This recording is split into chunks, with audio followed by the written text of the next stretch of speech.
अब हम उन कंपाउंड के आईयूपीएसी नेमिंग पढ़ेंगे जिनमें एक से ज्यादा तरह के फंक्शनल ग्रुप हो सकते हैं। एक से ज्यादा तरह के फंक्शनल ग्रुप होने का क्या मतलब हुआ? इसका मतलब यह है कि एक ही कंपाउंड में कार्बोक्सिलिक एसिड भी आ गया और सल्फोनिक एसिड भी आ गया। अब तक तो ये प्रिंसिपल फंक्शनल ग्रुप माने जाते थे।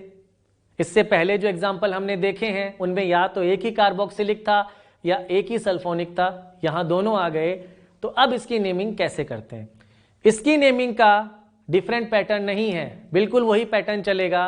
बस एक पॉइंट आपको याद रखना है कि अगर किसी भी कंपाउंड में एक से ज्यादा तरह के फंक्शनल ग्रुप आ जाएं, एक से ज्यादा तरह के फंक्शनल ग्रुप आ जाएं, तो उनमें से जिसकी प्रायोरिटी सबसे ऊपर है उसे मानेंगे प्रिंसिपल फंक्शनल ग्रुप और बाकी सभी को मानेंगे सब्स्टिट्यूएंट।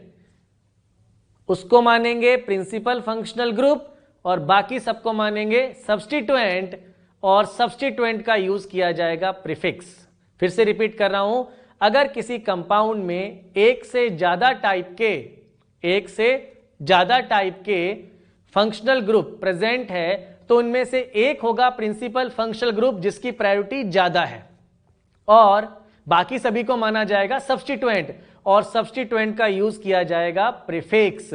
जैसे सल्फोनिक एसिड का प्रीफिक्स होता है सल्फो। जो टेबल आपके सामने है उस टेबल में हम क्या क्या पढ़ चुके हैं, उस टेबल के अंदर हमने सभी 1 से 13 तक के जो फंक्शनल ग्रुप हैं, carboxylic acid, sulphonic acid, anhydride, ester, acid halide, amide, cyanide, isocyanide, aldehyde, ketone, alcohol, thioalcohol, amine को पीएफजी लेते हुए नेमिंग कर ली है। अब उनकी नेमिंग करेंगे जिनमें कार्बोक्सिलिक के साथ अल्कोहल भी आ सकता है, कार्बोक्सिलिक के साथ NH2 भी आ सकता है। तो उसकी नेमिंग का रूल है, एक होगा पीएफजी, बाकी सभी सब्स्टिट्यूएंट, और सब्स्टिट्यूएंट का यूज किया जाएगा प्रीफिक्स। दूसरा रूल क्या है? दूसरा रूल यह है कि उस टेबल के अंदर हमें यह ध्यान रखना है कि कार्बन कंटेनिंग फंक्शनल ग्रुप अगर सब्स्टिट्यूएंट है, कार्बन कंटेनिंग फंक्शनल ग्रुप अगर सब्स्टिट्यूएंट है तो उसके कार्बन को चेन में इंक्लूड नहीं करना है। अगर एमाइड CONH2 सब्स्टिट्यूएंट है तो उसका जो प्रीफिक्स आपको यूज करना है वो आप तभी यूज कर सकते हैं जब उसका कार्बन चेन में नहीं आए। साइनाइड कहीं पे लगा हुआ है तो उसका साइनो आप तभी लिख सकते हैं जब उसके कार्बन की नंबरिंग नहीं करेंगे। इसमें एक्सेप्शन है एल्डिहाइड और कीटोन, अगर वो चेन में इंक्लूड हो सकते हैं तो इंक्लूड करेंगे, नहीं तो उनको इंक्लूड नहीं करेंगे। ये सारे पॉइंट एग्जाम्पल से हम समझते हैं। देखिए यहां पर कंपाउंड दिया हुआ है, आईयूपीएसी नेमिंग का वही रूल चलेगा जो पहले था। सबसे पहले चाहिए पीएफजी। कार्बोक्सिलिक और सल्फोनिक के अंदर नंबर 1 टॉप प्रायोरिटी पे आता है कार्बोक्सिलिक एसिड।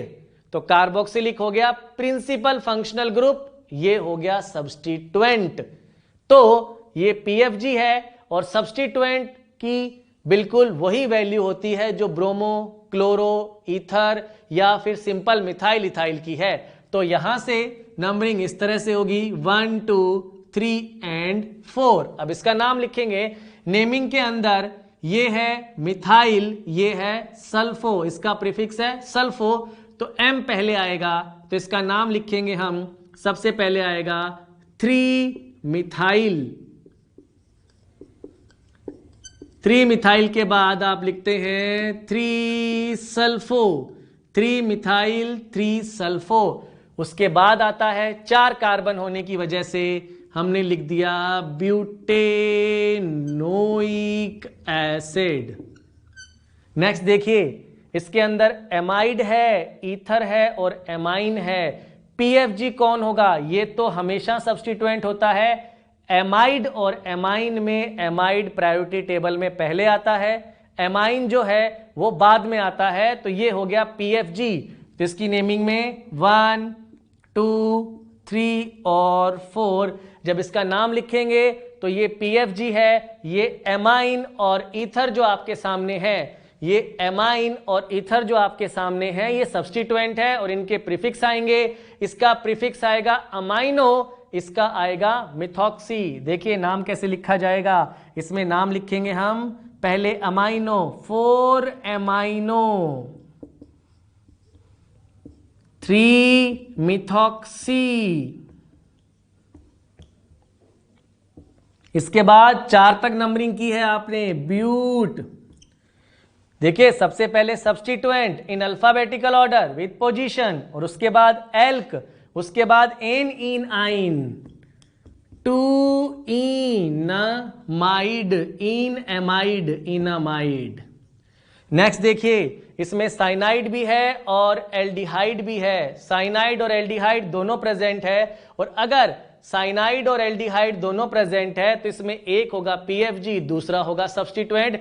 मैंने कहा था कार्बन कंटेनिंग फंक्शनल ग्रुप अगर सब्स्टिट्यूएंट है, कार्बन कंटेनिंग फंक्शनल ग्रुप अगर सब्स्टिट्यूएंट है तो उसके कार्बन को चेन में इंक्लूड नहीं करना। पर एक्सेप्शन क्या था, एल्डिहाइड कीटोन, उनको इंक्लूड कर सकते हैं क्योंकि उनका इंक्लूड करने पर भी प्रीफिक्स एग्जिस्ट करता है। देखिए यहां पर 1 2 ये हमने नंबरिंग कर दी, नंबरिंग में अब नाम लिखेंगे। ये तो है पीएफजी, ये सब्स्टिट्यूएंट। एल्डिहाइड का ब्रैकेट में सामने प्रीफिक्स कौन सा है, वो है ऑक्सो, तो आपने इसका नाम लिखा 2 ऑक्सो। 2 कार्बन है, इथेन नाइट्राइल। नेक्स्ट देखिए एसिड है, एमाइन है, कीटोन है। तो जैसा मैंने कहा तीनों आ गए, तीनों में सबसे ऊपर कौन है, सबसे पहले कौन है प्रायोरिटी में, कार्बोक्सिलिक एसिड। कार्बोक्सिलिक एसिड को पीएफजी लेंगे इंक्लूड करते हुए, आगे बढ़ते जाएंगे। मल्टीपल बॉन्ड नहीं है, और एल्डिहाइड कीटोन, कीटोन प्रेजेंट है, लॉन्गेस्ट कार्बन चेन में इंक्लूड हो सकता है। अब नाम लिखेंगे, ये है एमाइनो, एमाइनो इथाइल, और कीटोन के लिए 2 होते हैं, दोनों में से कोई यूज कर सकते हैं। ऑक्सो भी लिख सकते हैं और कीटो भी, दोनों में से आप कोई भी लिख सकते हैं। हमने लिखा ऑक्सो, अमाइनो, इथाइल, ऑक्सो, पहले आया अमाइनो, तो नाम हो गया इसका 2 एमाइनो। उसके बाद अमाइनो के बाद आता है ethyl, 2 ethyl, 2 amino 2 ethyl, 4 oxo. Number of carbon 5 हैं, तो आपने लिखा पेन, कोई डबल बॉन्ड नहीं है, पेंटेनोइक एसिड। इधर देखिए इसमें 2 फंक्शनल ग्रुप नजर आएंगे, इधर से जाएंगे, इधर से तो आप कहोगे C डबल बॉन्ड O के साथ Cl है, इधर से देखा C डबल बॉन्ड O के साथ Cl, एसिड हैलाइड।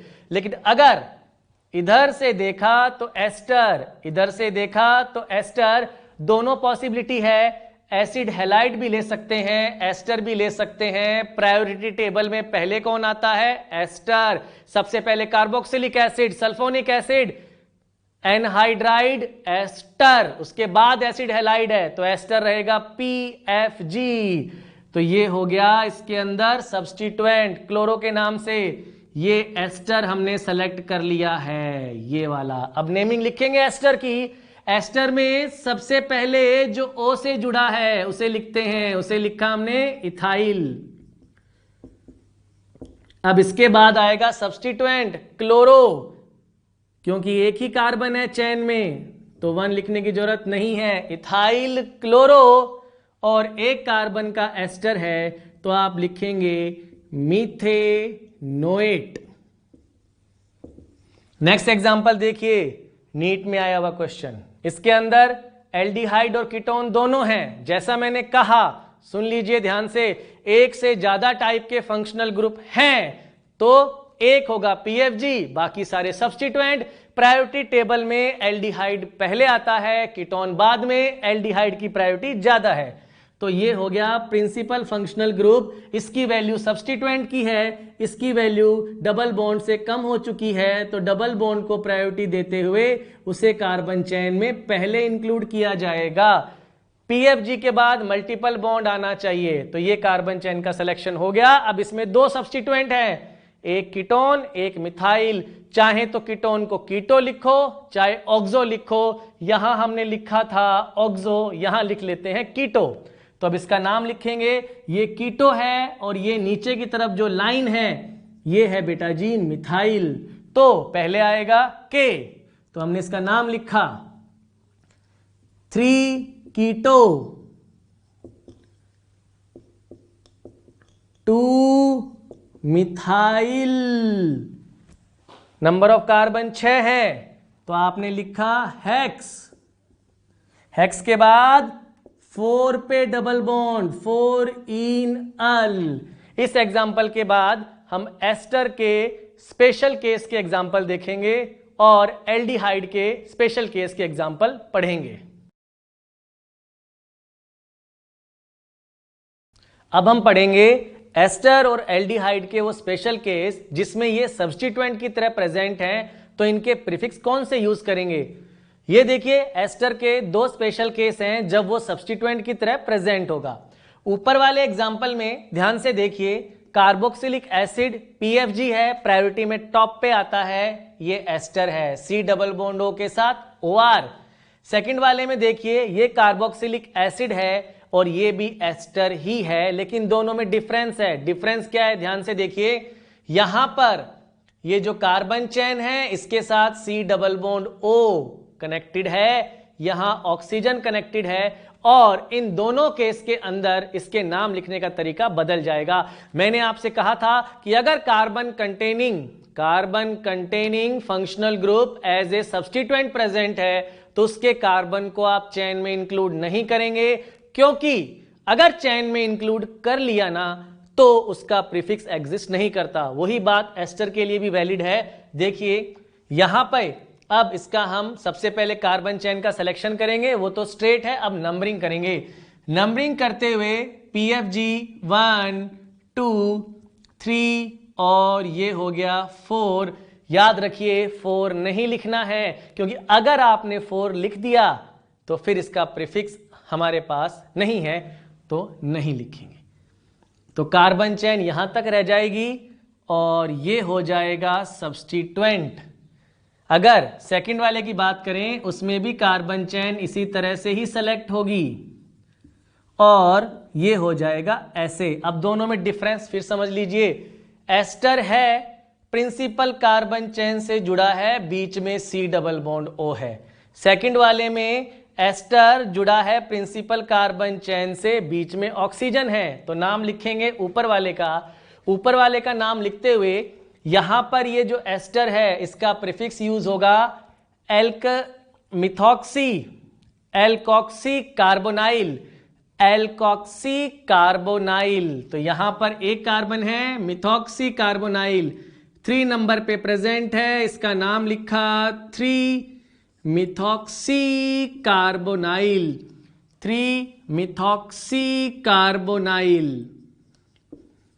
ये मिथॉक्सी कार्बोनाइल है, टोटल कार्बन 3 है, आपने लिखा प्रोपेनोइक एसिड। इसके बाद नेक्स्ट भी एसिड ही PFG है, लेकिन एस्टर जो सब्स्टिट्यूएंट की तरह प्रेजेंट है वो ऑक्सीजन से कनेक्टेड है। जब एस्टर PCC से जुड़ा हो ऑक्सीजन के थ्रू तो उसको लिखा जाता है एल्केनोयल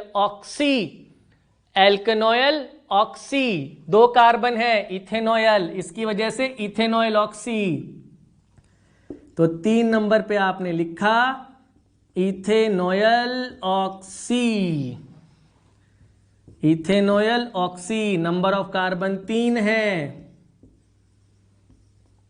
प्रोपेनोइक एसिड।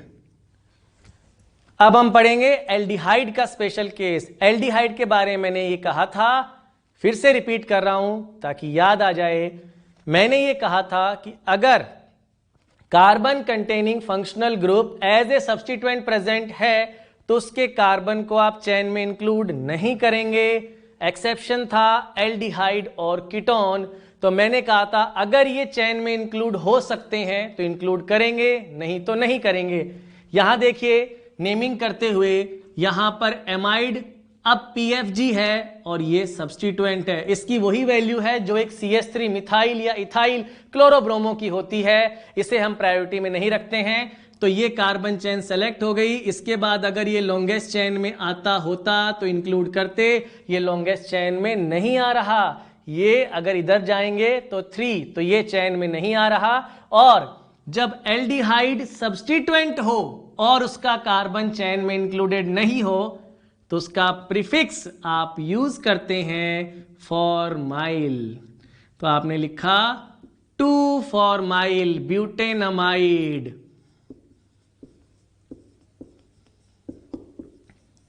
नेक्स्ट एग्जांपल देखिए, एल्डिहाइड का ही है, एमाइड है, एल्डिहाइड सब्स्टिट्यूएंट है, लेकिन यहां ये चेन में आ सकता है रूल के अकॉर्डिंग। यहां ये लॉन्गेस्ट चेन में इंक्लूड हो गया है। जब एल्डिहाइड इंक्लूड नहीं होता है तो प्रीफिक्स होता है फॉर्माइल, जब इंक्लूड होता है तो प्रीफिक्स होता है ऑक्सो। तो आपने लिखा 4-ऑक्सो ब्यूटेनामाइड, ब्यूटेनामाइड। तो ये हमने एल्डिहाइड और एस्टर के वो स्पेशल केस पढ़ लिए हैं जिनमें एज ए ये सब्स्टिट्यूएंट प्रेजेंट होते हैं। इसके बाद हम पढ़ेंगे उन कंपाउंड की IUPAC नेमिंग जिनमें खुद प्रिंसिपल फंक्शनल ग्रुप 2 बार या 2 से ज्यादा बार प्रेजेंट है, मतलब 2 बार कार्बोक्सिलिक एसिड आ गया, 3 बार कार्बोक्सिलिक एसिड आ गया, उन कंपाउंड की IUPAC नेमिंग।